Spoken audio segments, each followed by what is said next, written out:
Not a YouTuber, just like making videos. And unless you live under a rock, then you should know about the new bill that got passed into law in the great state of Indiana. And since I reside in said state, I'm going to talk about it. Now, I don't know all the technicalities and schematics and formalities of this new bill, but here I'm going to talk about it.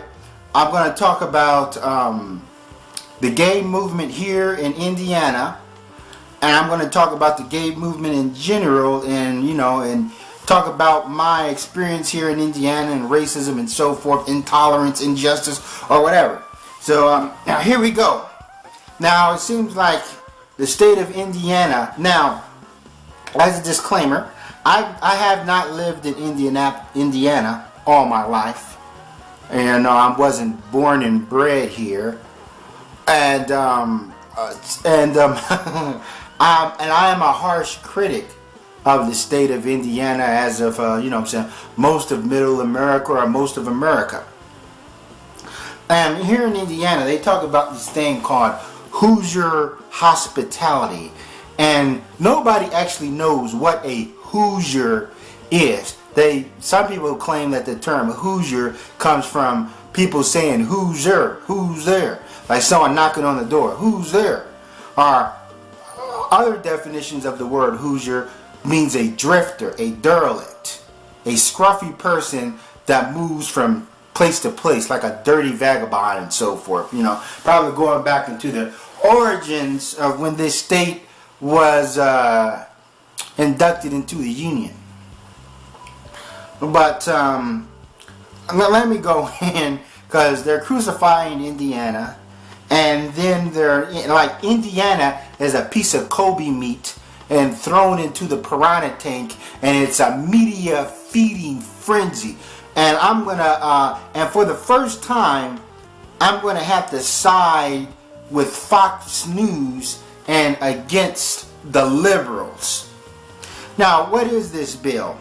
It's the Religious Freedom Act.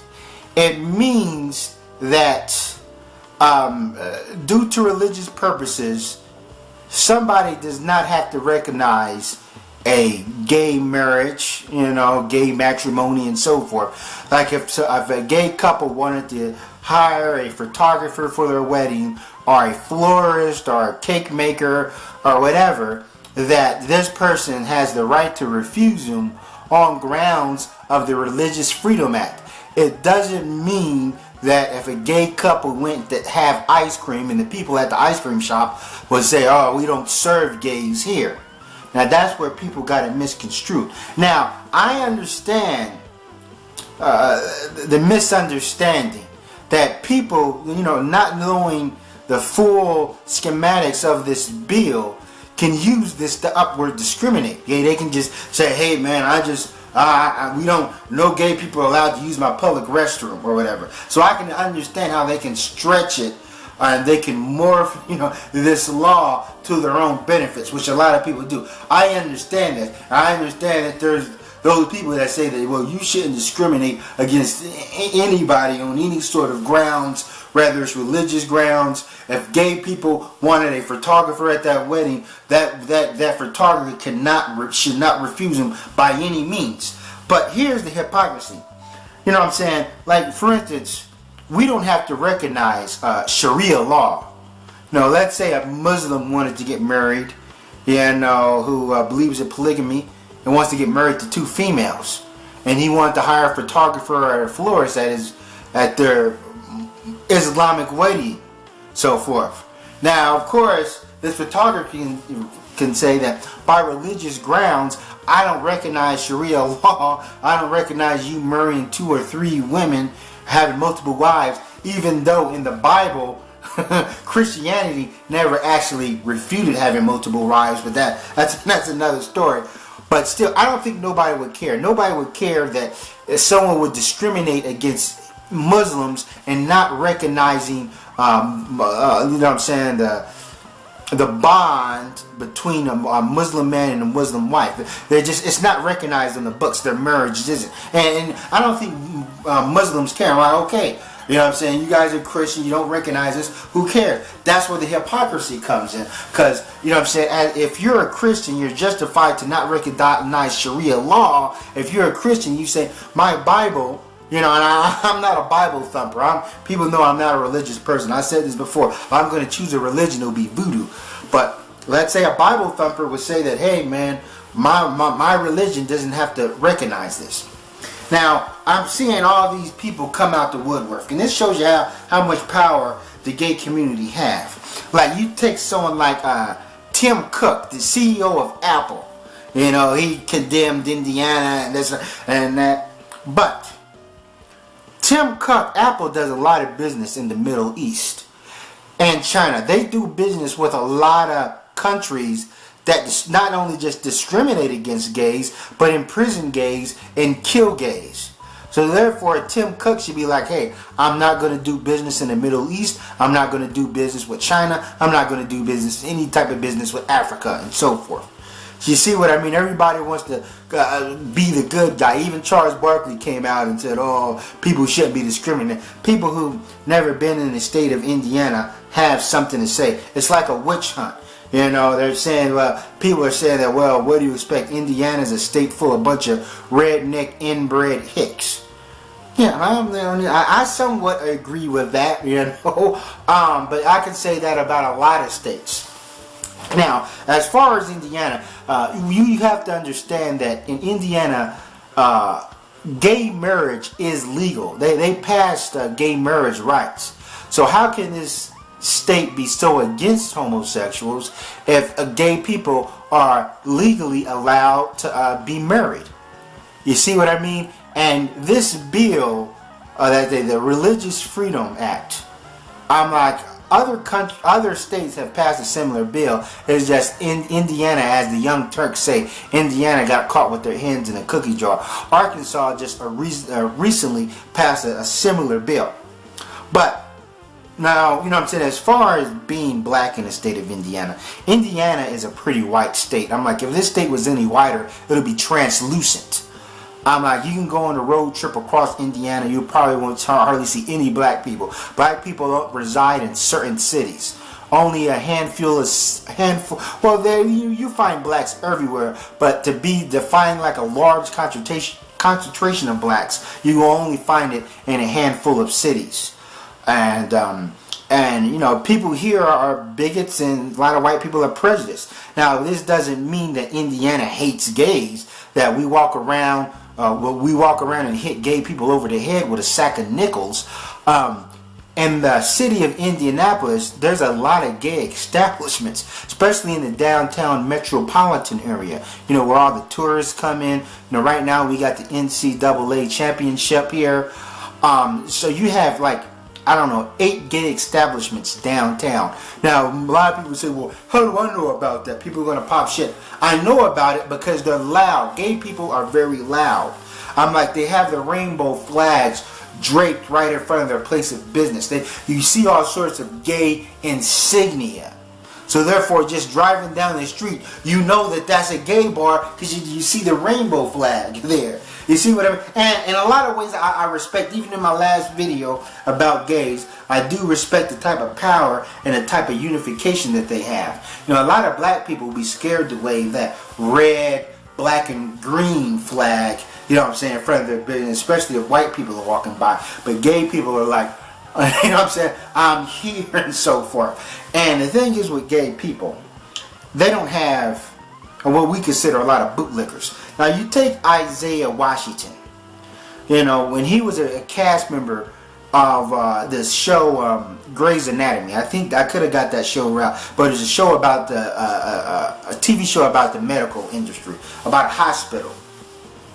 And then when he called one of his co-workers a faggot or a fag, they all jumped. The gay community jumped down his throat. I'm like, you know what I mean? The gay mafia had a hit out on him, so they had to release him from his contract. You know, and then the gay dude that he called a fag was on Ellen's show, and we had to get all this sympathy for him or whatever, because he, you know what I'm saying, it was such a traumatic experience. You know, somebody called him the F-bomb.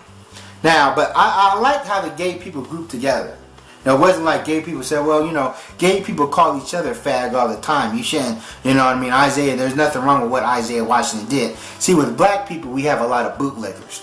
You know, when Paula Deen, you know what I'm saying, said what she said, when white dudes say nigger, you got so many bootlickers saying, don't get mad at him. You black people say the word N-word all the time, blah, blah, blah, blah, blah. You know what I'm saying? When Trayvon Martin got shot, you black people kill each other all the time. See, gay people don't play that. Gay people know that there's a lot of conflict and strife in their own community, but they're not going to let somebody outside or any elements or factions outside to the gay community discriminate them or try to besmirch them and so. And that's the thing about these bootlickers. And I said this time and time again. If you talk about how other groups of people are so strong and stand together, but notice how they don't have too many bootlickers coming out and justifying other people's prejudice against them.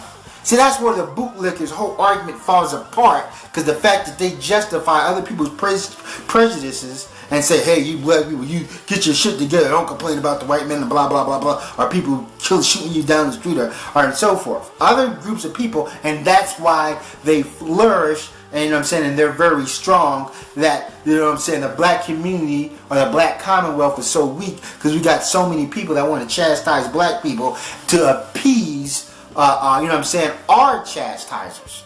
We get chastised by another group, and then black people step up and want to do these people chastising for them. You know, we feel that this is a way of black people waking up. No, it's ass backwards. You know, and so forth. Now, the thing is, the reason why there was so much call to action about this bill being passed is because of Indiana's own gay community. Since Indiana does have a strong gay community, which I said, gay white people are still white people. You know, and they're the ones who brought it to attention on a national level. And, you know, gay people, you know what I'm saying, they'll this whole hubbub, you know, gay people, you know what I'm saying, they'll lash their claws out. That's just, you know, how they are. They don't make excuses for their own for their attitudes. Not like black people. We constantly have to make excuses for us, and you know what I mean, hold our head in shame for what another black person did. No. So and that's the thing, and it just goes just like in my last video, how much power that the gay community have. Now, as far as this bill, yeah, I do feel that it was misconstrued and things was blown out of proportion. And I feel the gay community and America in general is overreacting. And when I saw Mike Pence, the governor of Indiana, I think he's going to try to backtrack. He's going to renege. I wonder if he's going to stand his ground or be a sniveling coward. You know, I seen him on Fox News, and this is the first time I kind of agreed with Fox News, and I kind of disagreed with the Young Turks stand, which I understand the liberal point of view, but, you know what I'm saying, Religious Freedom Act is, you know, the Religious Freedom Act, you know what I'm saying. I understand most liberals will want Muslims to practice their religious freedoms, and I understand that people don't even really consider Christianity a religion anymore, but hey, that's how I look at it. You know what I mean? I do feel a lot of people are being hypocrites on this nature. And in no way am I defending Indiana. But I do feel that particularly the city I live in, Indianapolis, is more friendly to gay people than there are to black.